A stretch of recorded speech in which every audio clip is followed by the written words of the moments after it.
Oh, yan oh. Papatabas tayo nung Boundarihan lang naman mga yun. sanga ng ano, sanga ng duhat. Hindi yung mga ano, pati si Kay Gabi, nakuha na rin. Hindi yung boundarihan. Nakuha na si natin, nakuha ng anak. Papatabas natin para yung dahon ay hindi makapagpabulok doon sa bubong.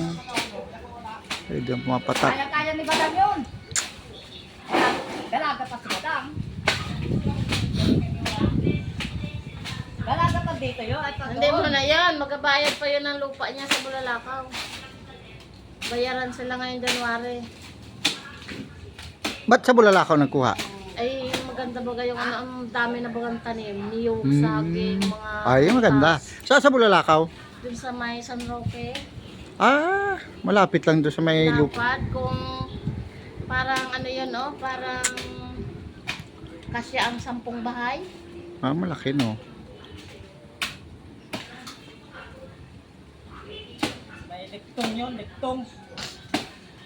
Hindi, iba ang libtong. Ang libtong ay doon na malapit sa Bulalakaw na yata yun eh. Liktong yun, papasok. Ay kung sa San Roque lang eh. Hindi, liktong, papasok. Doon sa San Roque, papasok sa lugar. Liktong ang tawag doon. Bagay, taga doon nga pala asawan to na. Liktong May- yung kanila na yun. Daw ruwas din ang Bulalakaw ay may libtong, may udyong. Kaya nga. Hmm. Yung lugar nila Paluban, liktong yun. Papuntang po, doon sa dagat.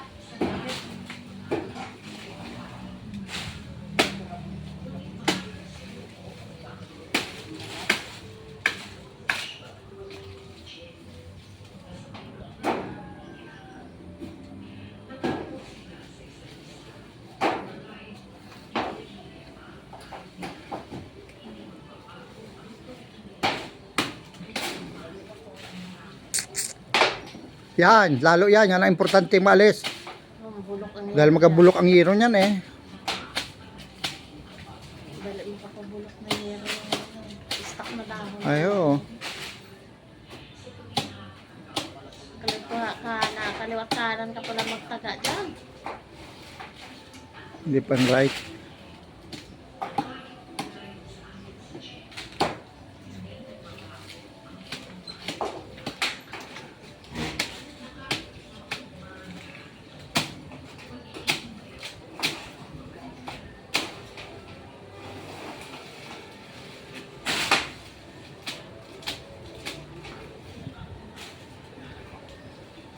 At ito rin po ay preparasyon na rin kasi baka may mga dumating pang malalakas na bagyo ay nakakatakot, baka matumba itong puno, malaking puno ng duhat, kaya atin din pinaalis na yung mga sanga. Malalakas na po kasi yung mga dumarating na bagyo ngayon.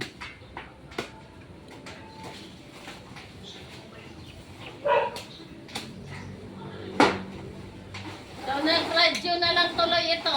Bakit? Hindi na nagpalit ang ano. Ang